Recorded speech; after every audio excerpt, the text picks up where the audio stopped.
আপনার আজকের open forum খুব একটা জমবে না, এ ওয়েদারই বলে দিচ্ছে। না আপনি শুরু করুন। কুণালদা খানিকক্ষণ আগে বলে রেখেছে যে ওপেন ফোরামে আমি জবাব দেবো। এটা ছেড়ে দিন, হয়ে গেছে, হাল ছেড়ে দিয়েছে, কাজ চলে গেছে বলেছিল। হ্যাঁ না সব on সব আছে, on বল আছে। একই ব্যাটস, আরো ব্যাটসম্যান তানিয়া দেবী চাইছেন, আছে, ওটাকে দিয়ে দিন। হ্যাঁ হ্যাঁ একজন ব্যাটসম্যান না, আমরা আরো ব্যাটসম্যান আছে। স্যার আপনি আমার স্পিচটাকে নিয়ে বললেন কি আগেও হতো পলায়ন, এটা কিছু নতুন কথা নয়, কিন্তু আগে গুরগাঁও মেড ক্রাইসিস হতো না, আগে ব্রেন ড্রেন হতো, এখন লেবার ড্রেনও হচ্ছে। And I think it's because আমাদের one of the lowest per capita income. আর এটা আগেকার মানে সেম মাইগ্রেশনটা নয়, তো I think you should take some responsibility. কুণালদা একটা উত্তরের আগে, ব্যাঙ্গালোরের নতুন নাম তো বেঙ্গালুরু, আরো নতুন নাম জানেন, বেঙ্গলি আর ইউ। না দেখুন, আপনি যেটা বলছেন সেটা পুরো উড়িয়ে দেওয়া যায় না, কিন্তু এটা ঠিক যে এখান থেকে লেবার যাওয়াও কিন্তু বহু যুগ আগে থেকেই শুরু হয়েছে, শুধু ব্রেন যাচ্ছে তা নয়। আবার আপনি যদি দেখেন যে এখন আমাদের এখানে যে শিক্ষার বিভিন্ন পরীক্ষাগুলো হয়েছে, সেটা অন্য এই সবে যেগুলো হয়েছে সেখানেও আপনি সব ট্রেনের ছবিগুলো দেখেছেন, লাইনের ছবিগুলো দেখেছেন, সেগুলো কিন্তু ডাবল ইঞ্জিন সরকারের স্টেট থেকে বাংলাতেই পরীক্ষা চাকরি দিতে কি আসছে। পেলো তারা?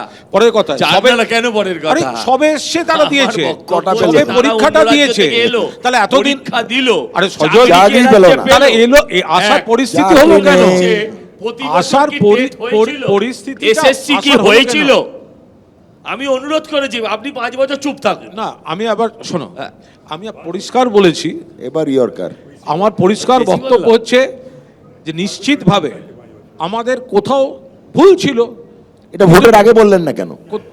আমি এখানে যদি আপনি দেখুন, ভুল- আপনি ভুল ছিল তো আগে না, বলেননি এক মিনিট কেন?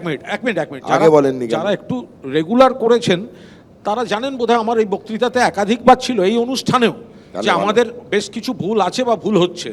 ফলে এটা আমাকে অ্যাটলিস্ট বলবেন না ডক্টর মুখার্জি। ঠিক, ঠিক। ভুল বলো না কুণাল, যাই- তুমি ভুল বলছো এটা, আমি- আর যদি ভুল হয় তাহলে মাসুল দাও, দিয়েছো। হ্যাঁ, এই রে। এটা বলছি যে একটার পর একটা তোমরা পাপ করে গেছো, পাপ পাপ, তার প্রায়শ্চিত্ত করছো তোমরা।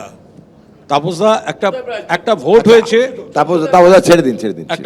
একটা ভোট আমার হয়েছে, করুণা হচ্ছে। সেই ভোটে আমরা পরাজিত হয়েছি। আরে তোমরা আরে একটা আপনা- কথা, আমার একটা খুব ভালো জিনিস শুনি। আচ্ছা আমি একটা কথা বলি, তোমরা তৃণমূলীরা এমনকি মনে করো চাণক্য যাকে বলতে, লেডি চাণক্য মমতা ব্যানার্জি, যে দেওয়াল লিখন পড়তে পারে, পিপুলের পালস বোঝে। আচ্ছা তোমরা বুঝতে পারো নি 300 পর্যন্ত টেনে নিয়ে গেল মমতা, 221, 226, 300। তোমরা দেওয়াল লিখন পড়তে পারোনি, তোমরা দেওয়াল লিখন পড়তে পারোনি। এক, তোমরা কি পিপুলের পালস বোঝোনি? তাপসদা, রক্তচাপ এটা- বেড়ে যাচ্ছে, আমি এটা- ডাক্তার হয়ে বারণ করছি। শুধু বৃদ্ধা মমতা Health ব্যানার্জিকে hazard, দোষ দিলে হবে health না। hazard, এই- কুণাল ঘোষের মতন মানে একেবারে আরে young এগুলো এবার তরুণ health hazard হচ্ছে। 50-এর ওপর তলিনি বিজেপিকে। আমি হ্যাঁ, আমি তখন মিথ্যে বলেছিলেন। না, না, একদম মানে মিথ্যে টিভির বলিনি, সামনে আপনি যা বলিনি। বলেন সব মিথ্যে। না, না, বলিনি, যা শোনো। বিশ্বাস করেন না আরে তাই এবার বলেন। হার্ট পালস দেখতে হবে। তোমাদের Health hazard অতি হয়ে উৎসাহগুলো শেষ হলে তাহলে একটা কথা বলি। এখন একটা অতি উৎসাহ পর্ব থাকবে জানি, উনি এখনো বলছেন। বলছি এবং আমি বলবো। দেখো এটা কিন্তু আমি বলি, তাপসদা প্লিজ আচ্ছা, আমি একটু বলি। সেটা হচ্ছে সরকারের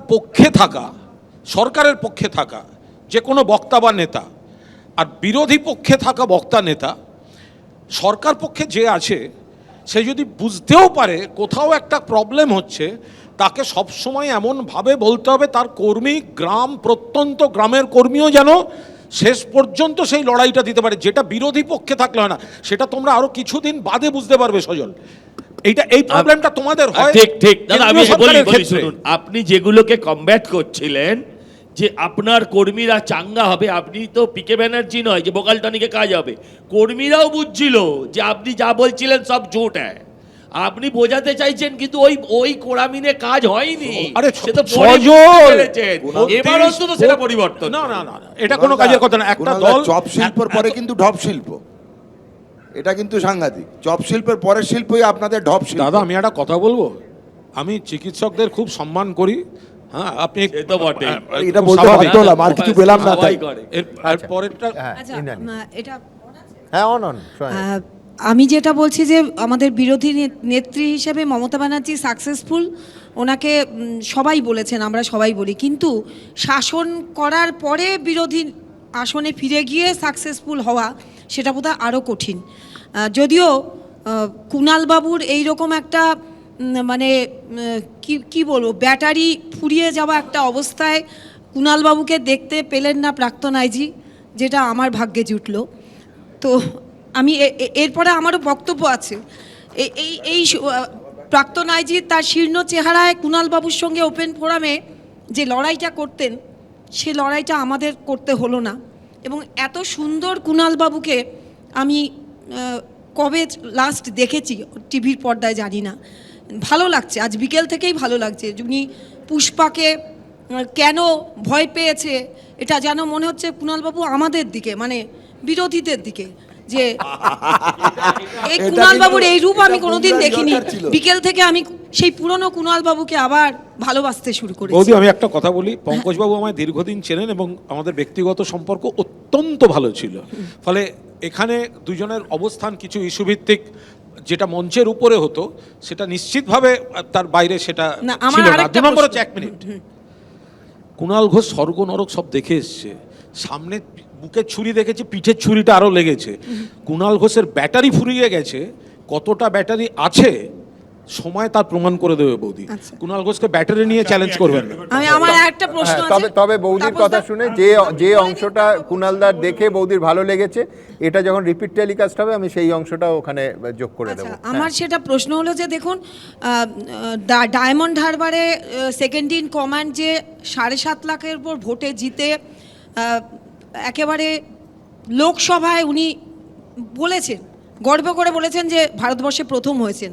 তাহলে 2024, 2014 এই যত রকম সেন্ট্রাল ইলেকশন কমিশনের আন্ডারে ওনার ভোটটা হয়েছিল, তাহলে কি সব জায়গায় ফলতা সিনড্রোমটা ছিল?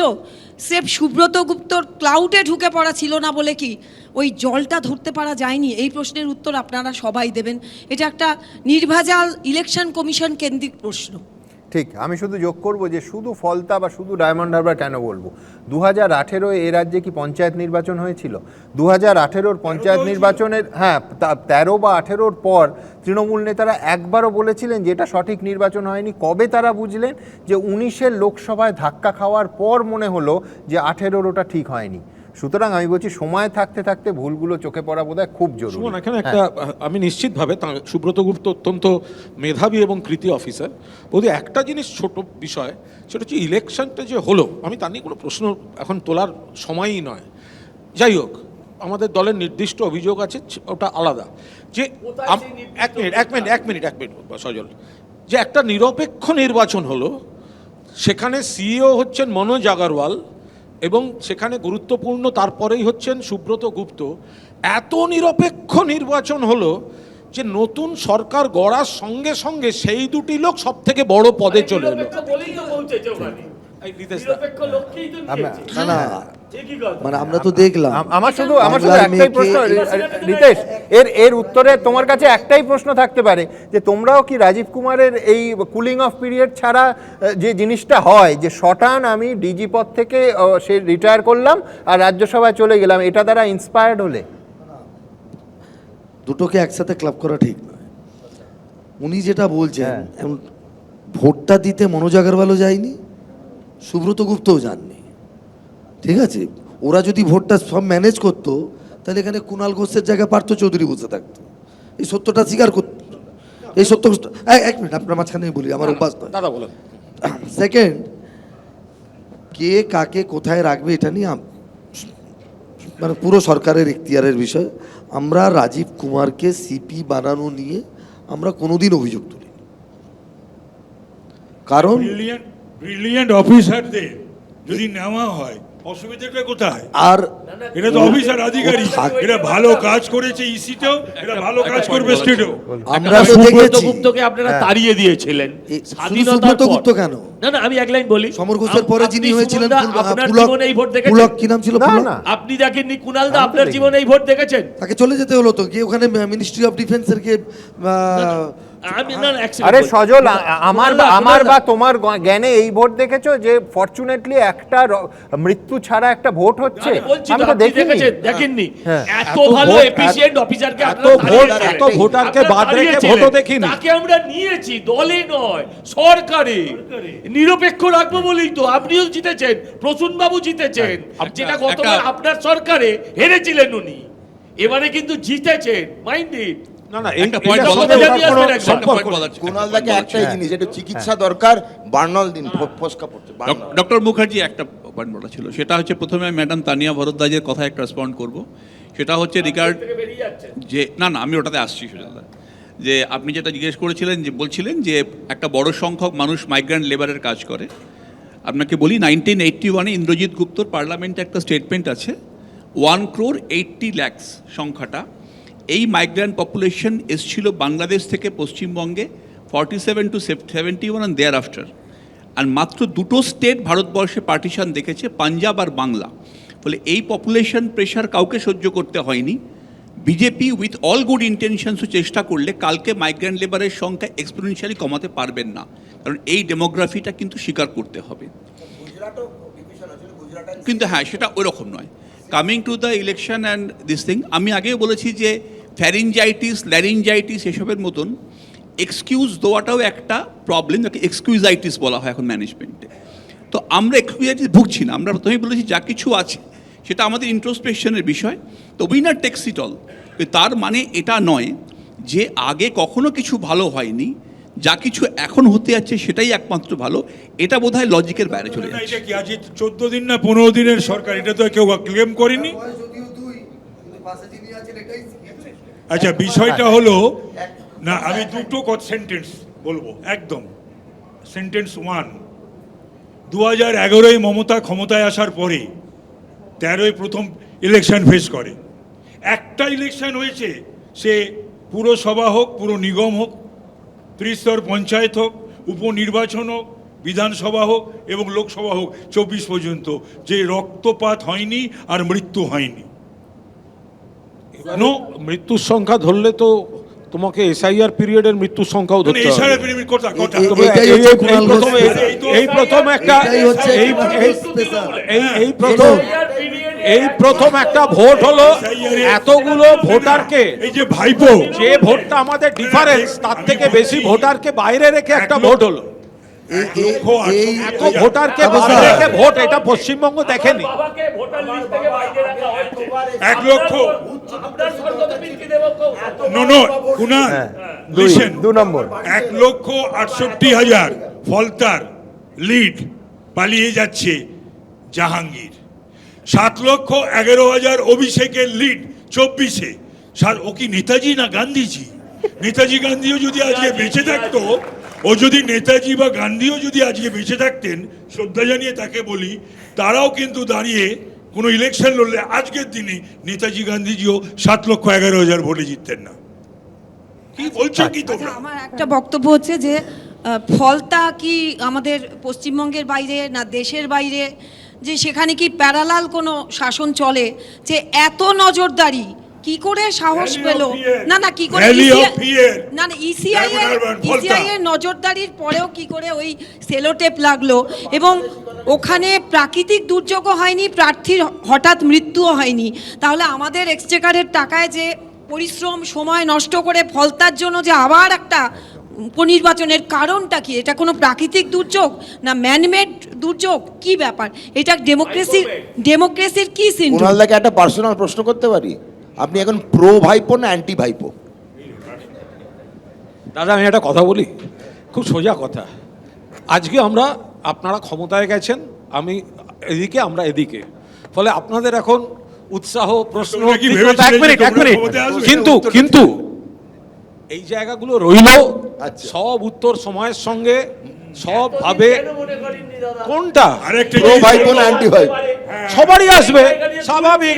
21 হবেই, এতে কোনো অসুবিধা নেই। 21 সালে তোমরা আপকি বাত 200 পার বলে 77-এ থেমে গেছিলে। আরেকটা কথা বলি, এটা রাজনীতিতে হয়, আচ্ছা এটা আচ্ছা আচ্ছা, এবার শেষ করার সময় আছে, হ্যাঁ। এটা রাজনীতিতে হয়। তাপসদা তোমরা আজকে নির্দয়, নিষ্ঠুর, নিশ্চিতভাবে নির্মম, কারণ আমরা মমতা এদিকে ব্যানার্জিকে সামনে রেখে তোমরা তোমাদের বৈভব আর তোমরা রোজগার করো বলে তুমি বলে তোমাকে বলছি না, তোমাদের সকলকে, যে মানুষটার বিশ্রামের প্রয়োজন, যে মানুষটার চিকিৎসার প্রয়োজন, তোমরা এতটাই নির্দয় যে মমতাকে তোমরা বিশ্রাম দিচ্ছ না, চিকিৎসা করাচ্ছ না। ওনাকে ভর্তি দরকার, এমার্জেন্সি আমি অ্যাডমিশন। আমি একটা কথা বলবো। আমি শারদ দত্ত এটা থামিয়ে বলছি, প্রাক্তন আপনি মুখ্যমন্ত্রীকে 77 না, আমি এতটা বলছি না, চেনেন, ছেড়ে দিন, এটা আমি এতটা- যাচ্ছি না, এখন প্রাক্তন ছেড়ে দিন। আমি বলছি প্রাক্তন কিন্তু হিট করেছিল। আমি আপনাকে একটা কথা বলছি, আজকে আপনি 80, 21-এ আমরা ছিলাম 77, ফারাকটা তো ছিল না, কিন্তু 21-এ আমরা ঘরে ছিলাম না।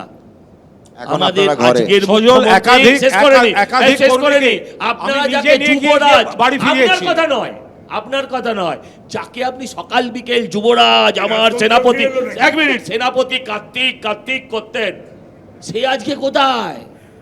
কোন নেতৃত্বের আশায় আপনি আজকেও বসে আছেন যে তৃণমূল আবার কোনোদিন আসবে? আরে তৃণমূল আবার কোনোদিন আসবে, আসবে না তো আপনি সময় sure হয়ে গেছেন, আসবে না? ঠিক আছে। না, আমি সে কথা বলছি না, কি মুশকিল, আমার একটা আমার একদম কথা পরিষ্কার কথা। এই জন্যই আজকে আমি খুব হেরেছি, খুশি যে আজকে আপনি আমরা বিধানসভায় আপনাকে শোনো, আজকে আমরা আপনাকে হেরেছি বলে বিধানসভায় না 15 দিনের আপনি আর বদল দেন না মধ্যে থাকলে আমার জমি বিধানসভা কাটবে। কালালে। আমি এরকম পলিটিক্স করব না, আমি এরকম পলিটিক্স, সুমনবাবু খেলবো না বলছি, খেলবো না বলছি। এক মিনিট, আমি সজল মনে দা করি, খেলবো না আমি বলছে। এখানে শারদবাবু, আমি একদম পরিষ্কার কথা বলছি, আমি এটা মনে করি, আমি যেহেতু সজলকে দীর্ঘদিন চিনি, আমি মনে করি ওর সঙ্গে, আমি অন রেকর্ড বলছি, ওর সঙ্গে যে বা যারা যে ঘটনাটি রেকর্ডের কথা আমার এক মিনিট। এখনো শুনতে হয়, কিন্তু আচ্ছা, হ্যাঁ, রাখো। এখন অন রেকর্ড আরে বলছেন। ঠিক আছে, যে ওখানে যে ঘটনা ঘটেছিল তাতে ওর অভিমান বা অন্য কিছুর সম্ভাবনা ছিল।